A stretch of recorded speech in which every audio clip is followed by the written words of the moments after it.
Students, बेटा अक्सर बच्चों का मुझसे सवाल होता है कि सर आपने जो फार्मूले करवाए हैं, जो फार्मूले करवाते हैं, ये हमें याद कैसे करने हैं या उसका कोई प्रूफ भी है कि नहीं है।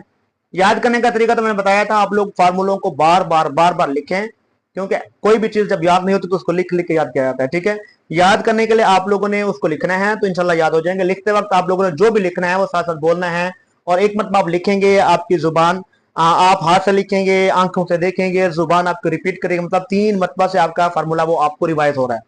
इंशाल्लाह लिखते वक्त कम से कम एक फार्मूले को 25 से 30 मरतबा लिखना पड़ता है। हमने अपनी स्टूडेंट लाइफ में भी एक एक फार्मूले को 50-50 मरतबा लिखा है, 100 बार भी लिखा है। जब फार्मूले याद नहीं होते तो हमने उसको याद करने के लिए यही कुछ किया था कि हम उसको लिख लिख के याद करते थे, और हमारे सर ने हमें करवाया है।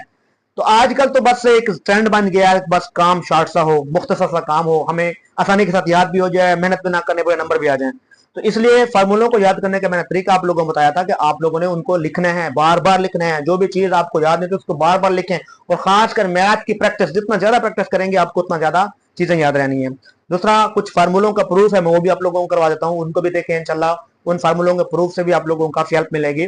अगर क्वेश्चन है, देखें जैसे ये है A square minus B square is equal to है A plus B and A minus B. अब आप लोग ये A square minus B square को इज इक्वल टू क्यों लिखते हैं, इसके या इसको इसके क्यों इक्वल लिखते हैं? तो हम इसकी राइट हैंड साइड को लेते हैं। ठीक है, राइट हैंड साइड किसके इक्वल है? A plus B into A minus B के इक्वल है। इसका मतलब है कि ये दोनों मल्टीप्लाई हो रहे हैं। पहले ए को मल्टीप्लाई करें ए माइनस बी के साथ, फिर प्लस बी को मल्टीप्लाई करें ए माइनस बी के साथ। अब यहाँ पे देखें ए को मल्टीप्लाई किया ए के साथ, ए का स्क्वायर, प्लस माइनस माइनस ए को मल्टीप्लाई किया बी के साथ, तो यहां तक ब्रैकेट खत्म हो गया। अब ये वाला नंबर आगे अप्लाई होगा, ए को मल्टीप्लाई करेंगे बी के साथ प्लस ए बी, इस बी को करेंगे बी के साथ प्लस माइनस माइनस बी को बी के साथ किया तो बी का स्क्वायर। अब देखें जो नंबर सेम वैल्यू हो, साइन डिफरेंट हो, जैसे यहाँ ए बी माइनस क्या है, यहाँ प्लस क्या है, कैंसल।